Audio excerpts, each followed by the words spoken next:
Today we're going to talk about growing sweet potatoes. The first thing you need to know is how to make your own slip if you want to grow sweet potatoes. Sweet potatoes are different from regular potatoes. You can't just put these in the ground like you do regular potatoes. If you do, you end up with a lot of plants with no potatoes. So you have to make slips, root the slips, and then transplant them into the garden. These were started May 1st. Today is May 28th.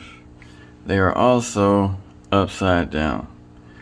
When you plant these sweet potatoes in your cups, buckets, whatever you're putting them in, you want the pointy side up.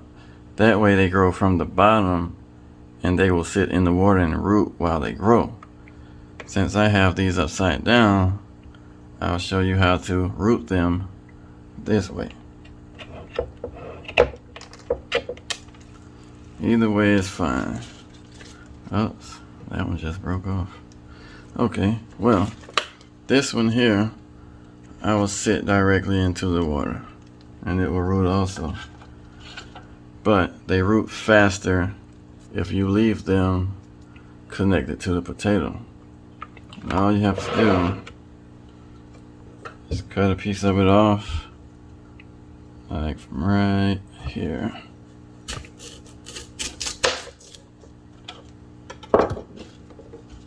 This is it. You sit this in water, you wait till it root. Once it root, you break it right here and plant it into the ground. And that's pretty much it for growing them in water. And here's the finished product. As you can see, I just only cut a small amount of the potato off. These will root in about a week or two, and they will be ready to plant in the garden. More than likely, I won't be planting but 2 of these because I already have about 18 out there now. Now, I'm going to show you the best method for growing sweet potato slips. The best way to root sweet potato slips are simply planting them in seed starting mix or some cheap potting soil. You get it from Dollar Tree, either or. That way, once they start growing, they will grow down into the mix here. Most of these already are over a foot long and they're rooted already. I'm going to take these outside and rinse the mix into a bucket. That way, I can see everything I need to see and I can pull them off without breaking the roots. Then I'm going to sit them in a cup of water and let the roots develop a little more. I could plant them into the garden now, but I want to wait for the ones in the back that came off the organic potatoes. These. Wait till they root and I'll plant them all at once. Alright, I have it all rinsed out. And if you take a close look, you can see these have already taken root. So now what you want to do is grab it here and pop it off like that. It still has the roots on it. I'll do the rest the same way and place them in water, and within a week or 2 they will be ready to go in the ground. And that's all there is to making sweet potato slips. Hey, what's going on, everyone? It hasn't been a week yet on these slips, but this is just a quick update on them. Just look at the roots on these things, man. These are ready to plant into the garden right now. I don't even have to wait a whole week. And that's how fast they grow. And all you have to do is break it off like this. It pulls right off. And you let these sweet potato slips grow up into your first frost and pull them up, and you should have plenty of sweet potatoes. And that's pretty much it for sweet potato slips. So now what I'm going to do is pull each of these off and drop them into the water and just let them to continue to grow as large as they want. I'll probably give most of these away since I have so many growing in the yard already.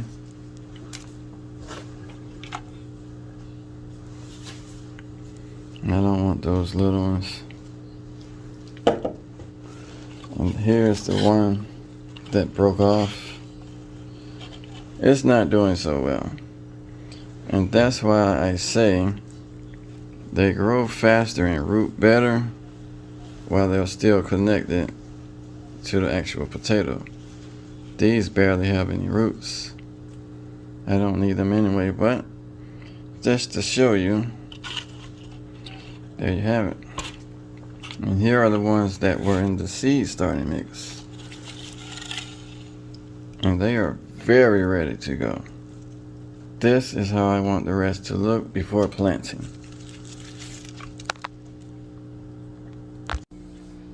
Alright, this one here is my Japanese sweet potato.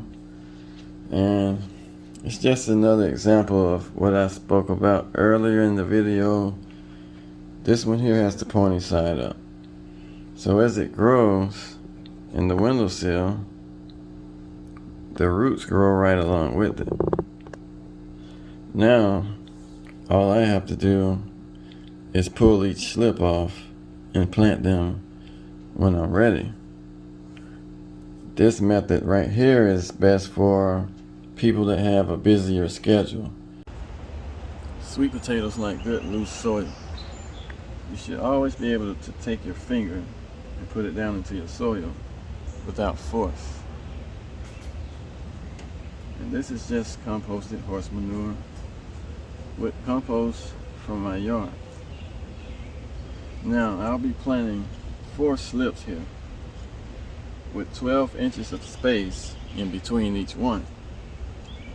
The more space you have for them to grow, the bigger the potatoes will be. This is a garden bed I made out of scrap wood and some logs I had laying around the yard. I plant my sweet potato slips about 3 inches deep. And you can see here how deep the cup is. Now once you transplant them from the cups, within the first week they may look a little wilted, but after about a week or 2 they should be just fine. These weren't hard enough, so they will have to acclimate to the weather. I topped them with mulch to hold in the moisture. You want your soil to stay moist, but you also want the first 3 inches to dry out some in between watering. And the way I check that is simply sticking my finger into the soil. As far as fertilizing goes, I don't use much fertilizer since I'm growing in the horse manure in my compost mix, but I did add a little bone meal while I mixed it, and that's probably all the fertilizer I'll use this year for this bed. If growing on the ground with sweet potatoes, you want at least 2 to 3 feet in between each row, because once these things start growing, it's going to get wild. In my raised beds, I like to space them about 15 inches apart. This bed is 4 feet by 8 feet, and I have 10 slips here. They are 15 inches in between each slip and 15 inches in between the rows here. This is about 10 inches deep, and these should be the bigger sweet potatoes, but we will find out in November. Now, as your sweet potato plant starts to grow, it will get pretty wild like the ones here. And these have been growing for about 45 days. Now, I added those tomato cages so that as it grows, I can just wrap that vine around and around. That way it stays out of my neighbor's yard and it doesn't get all over my main cage where my tomatoes are. These are optional. I'm not saying you have to use them, but they're gonna work just fine over here. Another option is Small twigs from a tree. They work just fine. I have them zip tied at the top. Same thing here with the one in the tire.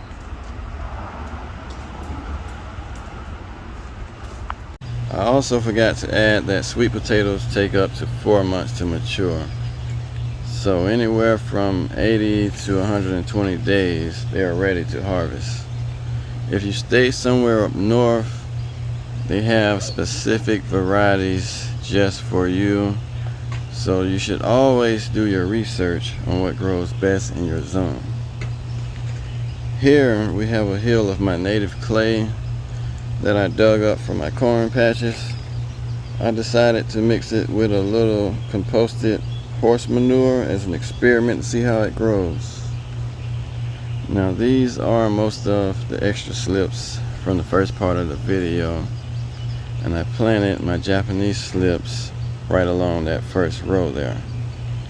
I'm going to let all of these grow into November, and then I'll harvest them right before the first frost. And that's pretty much it for today's video. If you're new to the channel or you found this information helpful, please like and subscribe below. And don't forget to hit that notification bell for weekly updates. If you follow these steps from slips to transplanting to harvest, you should end up with a lot of potatoes at the end of the season. And always remember to plan your garden with your health in mind.